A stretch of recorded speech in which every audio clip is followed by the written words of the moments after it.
दोस्तों, नमस्कार, आदाब, सत श्री अकाल। दोस्तों, मैं मोहम्मद शकील आलम बिहार के पूर्णिया से।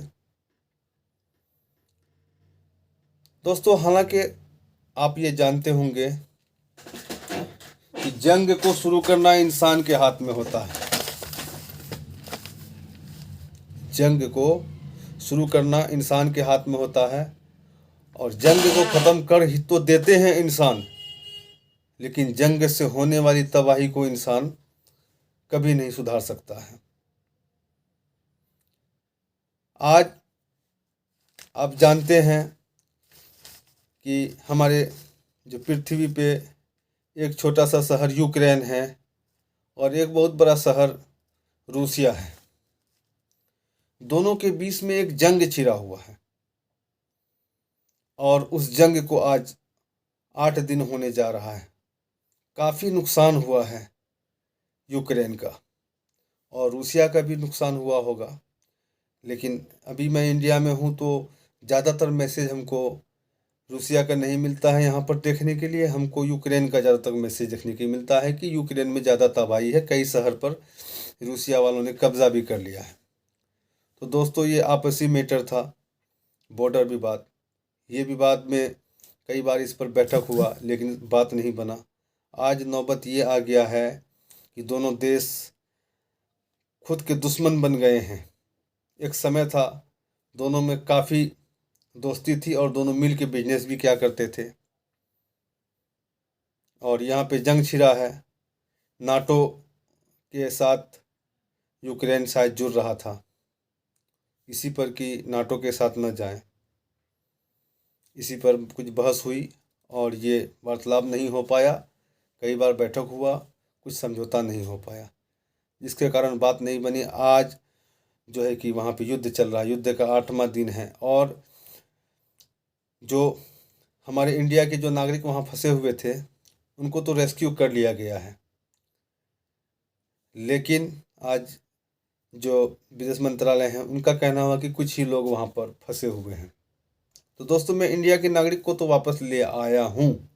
आपने कभी सोचा है जो वहाँ के रहने वाले व्यक्ति हैं उनका क्या हाल होगा? कई सारे लोग पानी के लिए तरस रहे हैं, कई सारे लोग भूखे हैं और उनको अपने जान का ये अपने जिसमें जो में चल रहा है ये जिसको प्राण भी बोलते हैं और जान भी बोलते हैं, उनकी खबर नहीं कि वो किस समय ख़त्म हो जाए। और रात में सोते नहीं हैं, दिन में सोते नहीं हैं, इतनी परेशानी है। लड़ाई करवा रहा है दो व्यक्ति, दोनों देश की सरकार का झंझट, उसको भुगत कौन रहा है? वहाँ का आम नागरिक।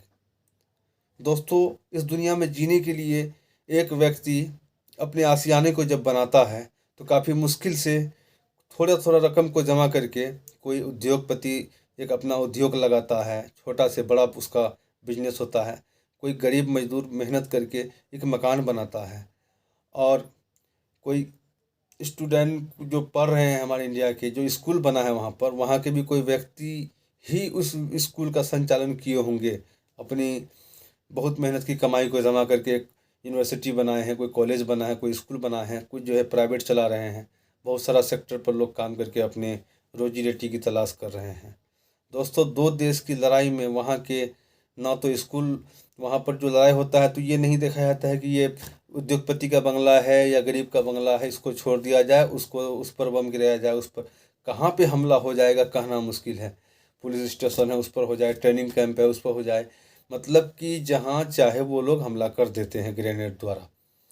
तो ये तो रही बात वहाँ की तबाही की। तो मैं एक वक्त वर्ड पहले भी बोला था, मैं अभी भी बोल रहा हूँ कि जंग छिड़ना इंसान के हाथ में है, जंग को ख़त्म करना इंसान के हाथ में नहीं। इसलिए नहीं है कि जहाँ पे वो अभी धमकी दिया जा रहा है परमाणु युद्ध का, तो परमाणु युद्ध से इतना नुकसान होता है। अभी जो इतना नुकसान हुआ है वहाँ की धरतियाँ भी बंजर हो जाती हैं। हालांकि यूक्रेन में किसान होना एक गर्व की बात है, हमारे इंडिया में किसान होना तो उतना गर्व की बात नहीं। यूक्रेन में जो अच्छे अच्छे पढ़े लिखे लोग भी किसान वाला काम करते हैं, काश्तकारी का काम करते हैं, किसान वाला। इसलिए कि उपजा पैदावार ज़्यादा होता है, गेहूँ वगैरह सारा जो फसल हम लोग इंडिया में लगाते हैं वैसे ही वहाँ पर भी यूक्रेन में भी खेती होता है। तो अच्छे लोग भी किसान वाला काम करते हैं वहाँ पर।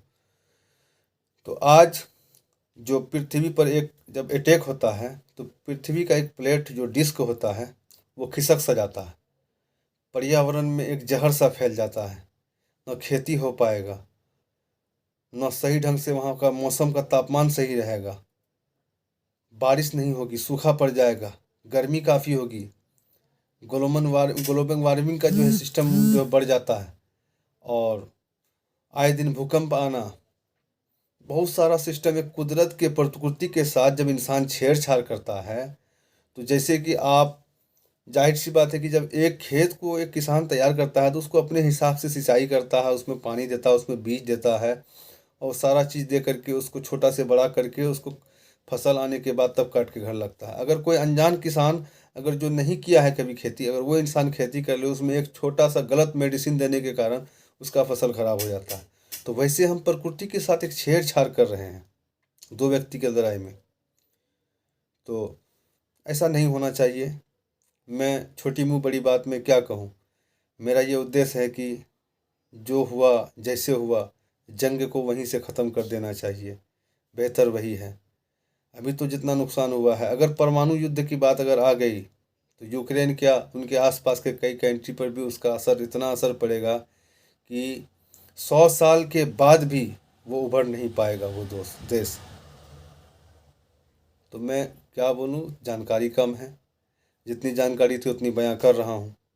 दोस्तों शायद आप जानते होंगे 6 अगस्त 1945 को अमेरिका ने जापान के शहर हिरोशिमा पर परमाणु बम का हमला किया था, 6 अगस्त 1945 को। और वहीं 3 दिन बाद 9 अगस्त को नागासाकी के शहर में भी एक और परमाणु बम का हमला किया गया था। आज शायद ये घटना को 75 साल हो गया है। आपने कई लोगों के मुंह से सुना होगा कि जापान में आज भी बच्चे पैदा होते हैं तो कोई विकलांग पैदा होता है, तो कोई आँख से अंधा पैदा होता है, तो कोई हाथ से लाचार पैदा होता है। सब उसी परमाणु बम का जो है कि देन था। आज दो देश मिल करके, दो व्यक्ति वहाँ के जो दो सरकार होते हैं मिल के घटना कर लेते हैं, इतना बड़ा कदम उठा लेते हैं, लेकिन उनका जो दुष्ट प्रभाव पड़ने वाला है अपने देश पर, कभी वो अपने दामन में झांक के देखते हैं कि इससे होने वाला क्या नुकसान है। तो दोस्तों मेरा तो यही कहना है कि ये युद्ध छोटे हथियार से हो, लड़ाई हो, झगड़ा हो, आज भी जो है कि कई सारे बॉर्डर पर तनाव होते रहता है, लड़ाई होता है, झगड़ा होता है, धक्का धुक्की होता है, इसको वो भगाता है, उसको भगाता है, गोली बारूद चलता है, आसमानी फायरिंग होती है। ये सब तो आए दिन सुनने के लिए मिलता है, लेकिन इस अंदाज से लड़ जाना, लेकिन आज भी 75 साल के बाद जो है जापान अगर उस रात को याद कर ले, उस दिन को याद कर ले, तो उसका कलेजा कांप जाता होगा। उस हमले में जापान के लाखों लाख लोग मारे गए थे और कई लाख लोग घायल भी हुए थे। 1945 में जापान के हिरोशिमा पर जिस व्यक्ति ने वायुसेना द्वारा इस बम का हमला किया था उसका नाम था लिटिल बॉय, और अमेरिका के राष्ट्रपति द्वारा आदेश मिलने से ही हुआ था। तो दोस्तों मैं और आगे क्या कह सकता हूँ, ऐसे तो पृथ्वी का वातावरण गड़बड़ाया जा ही रहा है, पूरा सिस्टम खराब हो गया है।